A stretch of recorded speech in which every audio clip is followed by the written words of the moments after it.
미국과 중국이 무역 전쟁을 시작한 가운데 중국이 유럽과 16일에 정상회담을 갖습니다. 미국의 보호무역주의에 맞서서 중국과 유럽이 손을 잡는 모양새인데요. 미국은 도대체 왜 이런 무역 전쟁을 일으키고 있을까요? 그 이면에는 첨단 기술 패권에 도전하는 중국을 견제하려는 전략이 숨어 있다는 분석도 나옵니다. 고래 싸움에 새우등이 터질 수 있는 한국은 어떻게 대응해야 될지 함께 이야기 나눠보겠습니다.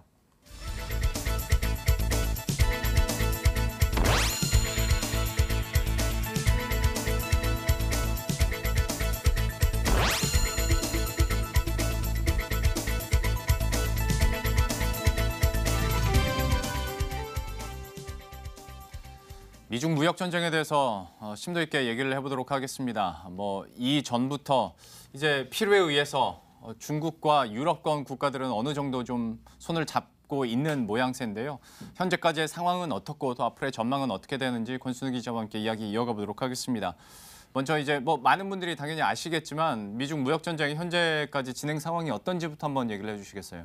예, 지난주 금요일이었죠. 네. 저 그때 점심도 제대로 못 먹었습니다. 오후 1시였으니까요. 오후 1시였으니까요. 예. 오후 1시를 기점으로 미국이 중국에 관해서 340억 달러 규모의 그 수입품에 대해서 25% 고일 관세를 부과했습니다. 그때 이제 상무부가 한 5분 지나서 야, 우리는 진짜 싸우고 싶지 않았는데 미국이 그렇게 나온다면 우리는 어쩔 수 없다. 그러면서 4시 반경 그때 이제 우리는 중국의 보복 조치가 발효됐다고 밝혔습니다. 그리고 그 이후에 바로 이제 그 WTO에 중국이 미국을 제소하기도 했습니다. 그리고 이제 중국 입장에서는 사실 처음에 우린 선제 공격하지 않겠다라고 얘기를 한 상황에서 미국이 공격을 하니까 당연히 보복 조치를 내린 거고 이후에는 또 수습을 해야 되는 거 아니겠습니까? 그리고 아군을 만들어야 되는 상황이다 보니까 예. 리커창 총리가 지금 이제 독일 총리와 만나지 않았습니까? 이것도 예. 한번 얘기를 해주시죠. 그러니까 오늘 새벽이었죠. 예. 그 리커창 총리가 어저께는 불가리아를 갔었고 오늘 새벽에는 독일을 방문해서 메르켈 총리하고 좀 회담을 가졌습니다. 이 둘은 모두 세계 무역 질서와 다자주의를 존중해야 된다라는 공동 기자회견을 가졌습니다. 함께 보시죠. Und ich hoffe auch, dass wir einen Beitrag dazu leisten können, China und Deutschland, dass wir nicht weltweit in eine Spirale von Handelskonflikten hineingeraten. 对两国、对世界经济复苏进程都是有着有力的推动作用。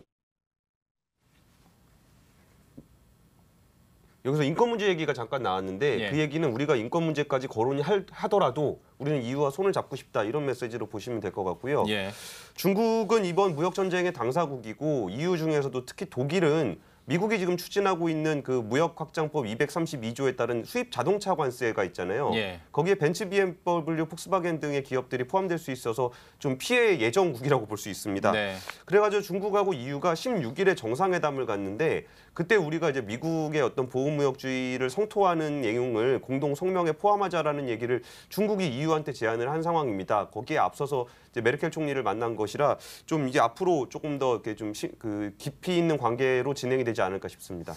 유럽산 자동차에 대한 추가 관세 같은 경우에는 미국도 그렇고 유럽도 그렇고 약간은 이전보다는 긴장감이 한풀 꺾이긴 했습니다만 그래도 또 트럼프가 어떤 결정을 내릴지도 지켜봐야 되는 상황에서 제일 급한 데는 또 중국이 아닐까 싶습니다. 예. 하다 보니까 참 여러 가지 회유도 했다가 협박도 했다가 하는 상황인데 중국의 현지 반응은 이번 무역 전쟁에 대해서 좀 어떻게 받아들이고 있습니까? 그러니까 미국의 어떤 중국의 공무원들 같은 경우에는 관료들은 그렇게 강하게 어필하진 않았습니다. 우리가 굳이 하려고 한 건 아닌데 예. 니네가 그렇게 나온다면 어쩔 수 없지 이 정도였고 네. 사실 이제 관변 언론들이 중국은 대부분이거든요. 그 언론의 반응을 보면은 중국 신화만 같은 경우는 미국의 보호무역주의가 글로벌 산업사슬과 가치사슬을 짓밟는 행위다. 이거는 기업에 해를 끼치고 미국에도 나쁜 영향을 주고 국제무역규칙에 충격을 줘서 실패하게 될 거다라고 이제 밝혔고요. 예.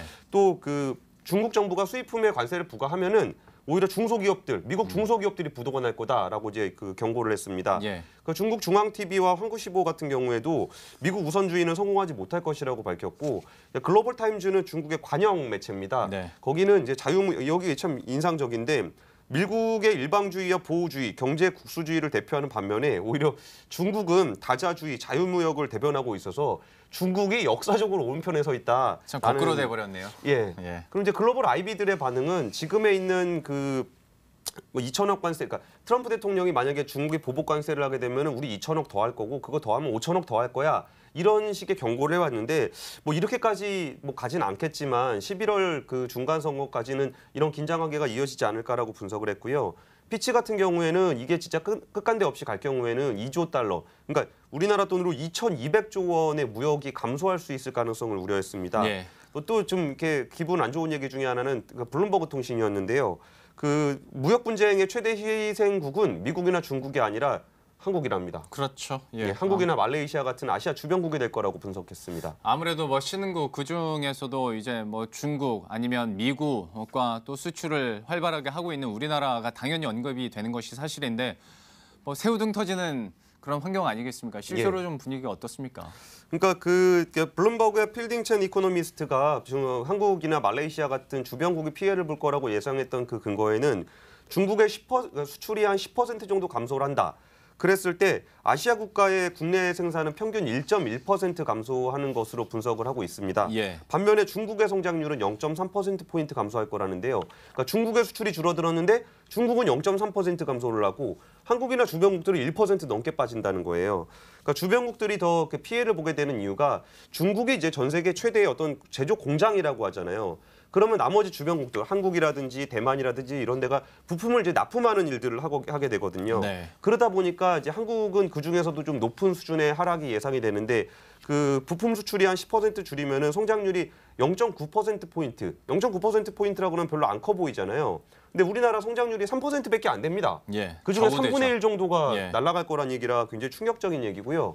그리고 미국과 중국 같은 경우에 우리나라 수출에서 차지하는 비중이 굉장히 높아서 1위, 2위 국가입니다. 그러면은 이 GDP에서 두 나라의 무역 의존도가 무려 68%나 됩니다. 그래서 이제 한국이 이제 직접 그러니까 중국에서 팔리는 물건이나 아니면 미국에서 팔리는 물건을 파는 것 자체에서 타격을 입는 것은 좀 덜할 수 있겠지만 이 중간재 수출에서 입는 타격이 굉장히 클 것으로 보고 있습니다. 예. 반면에 우리 정부는 아무래도 너무 이게 공포가 우려가 좀 지배를 하게 되면 시장이 좀 마비가 되는 경향이 있기 때문에 약간 좀 침착하자는 분위기인데요. 이게 우리나라 월 수출액이 한 500억 달러 정도 됩니다. 근데 중국이나 그 대중 수출에 입는 타격은 한 2억 달러 정도. 예. 그러니까 500억 달러 중에 2억 달러면 뭐 크진 않죠. 그리고 미국 수출 같은 경우에는 0.5억 달러, 그러니까 5천만 달러 정도가 감소할 것이라고 분석했는데 백운규 장관의 말 한번 들어보겠습니다. 미중 양국의 근본 상호 관세 부과가 단기적으로 우리 수출에 미치는 영향은 제한적일 것으로 전망되고 있습니다. 그 백 장관의 얘기의 근거는 그 수출 관세 항목과 관련이 있습니다. 이제 반도체 디스플레이 같은 우리나라 주력 업종은 아직 그 미중 전쟁의 관세 부과 대상 1차에 들어가진 않았습니다. 그리고 이제 철강이나 자동차 같은 경우는 철강이나 자동차가 중국으로 수출이 많이 되고는 있지만 중국이 그 물건을 미국에 수출하진 않거든요. 이게 예. 철강 무거운데 이거 중국까지 갖다 미국으로 가기 너무 힘들잖아요. 예. 이런 측면에서 좀 우리나라가 직접 걔네 내수 시장에 판매하는 물건들이기 때문에 그 미중 무역 혼쟁으로 좀 큰 피해는 제한적일 것이다라고 이야기를 했습니다. 하지만 이게 산업부도 제한적일 거라고 얘기는 하겠지만 그 장기적으로는 굉장히 큰 우려를 표명하고 있는 상황입니다. 그리고 수입산 자동차에 대한 추가 관세에 대해서도 한번 이야기를 해보죠. 물론 타깃은 유럽산 자동차겠지만 우리 현대차와 기아차도 나가 있는 상황이잖아요. 예, 하다 예. 보면 좀 악재가 더 겹칠 수밖에 없는 상황이고 실제로 좀 어느 정도 피해가 갈까요? 그러니까 중국이 7월 1일자로 하실 1,300여 개 품목의 관세를 낮췄습니다. 그러면서 우리는 보호무역주의를 하는 게 아니고 우리 시장에 많은 국가들이 들어와서 팔아라 하는 이제 개방적인 태도를 요새 취하고 있습니다. 예. 그러면서 7월 6일 날 관세를 올리면서 미국산 자동차에 관해서는 이 수입품에 대해서 추가 보복 관세를 매겨서 40% 관세를 매기겠다고 밝혔습니다.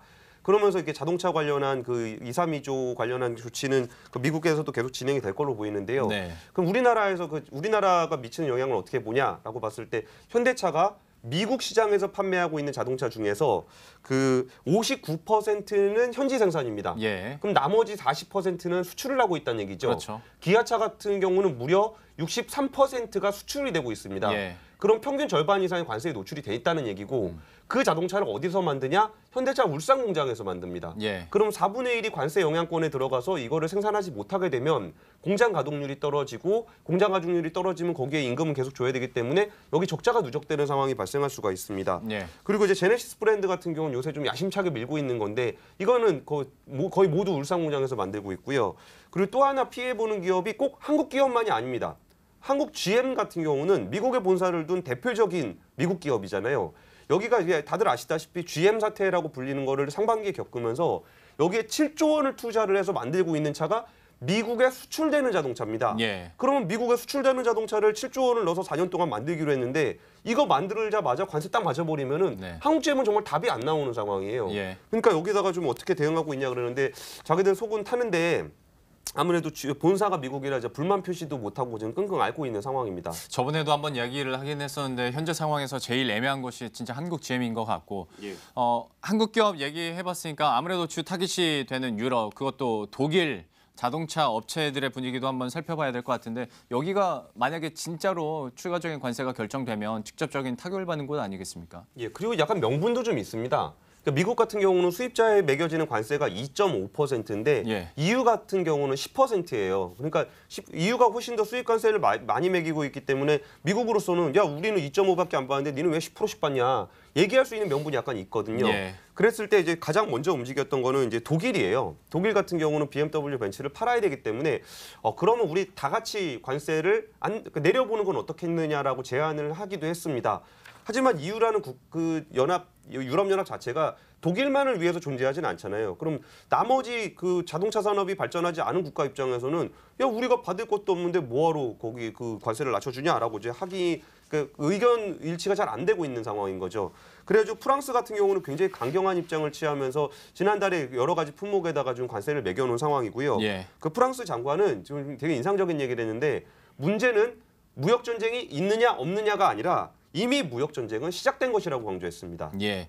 그리고 이 시작을 이제 트럼프 대통령이 한 건데 트럼프 대통령이 왜 이렇게 무리하면서까지 무역 전쟁을 일으키느냐에 대해서는 이 전까지만 하더라도 뭐 트럼프가 지금까지 내세웠던 보호무역주의나 이런 경제 정책들이 지지율이 높아지다 보니까 중간 선거 앞두고 뭐 다시 한번 끌어올리려는 거 아니냐라는 얘기를 많이 했었는데 요즘에는 좀 또 다른 분석들을 많이 하더라고요. 예. 그 또 다른 분석에 대해서 한번 설명을 해주시죠. 그러니까 미국이 지금까지 무역 적자가 너무 많았기 때문에 이거를 해소하는 차원에서 한다. 뭐 이런 분석도 있었고 11월 중간 선거에서 러스트벨트 지역의 어떤 제조업 일자리들에게 표를 받기 위해서 한다. 뭐 이런 얘기도 있었는데 그 모든 사람이 얘기했던 게 이 무역 전쟁을 벌인다고 해서 정말 미국이 어떤 실익이 있느냐, 경제적 실익이 있느냐에 대해서는 굉장히 회의적인 관점들이 좀 많았습니다. 예. 그래서 야 이거 지금 트럼프가 미친 거 아니냐, 이건 정말 실수하고 있는 거다라는 분석들이 있었는데 네. 최근 들어서 그렇지 않은 오히려 더 큰 그림을 그리고 있다는 분석이 나오고 있는데 예. 그것이 바로 이제 기술 패권과 관련한 문제입니다.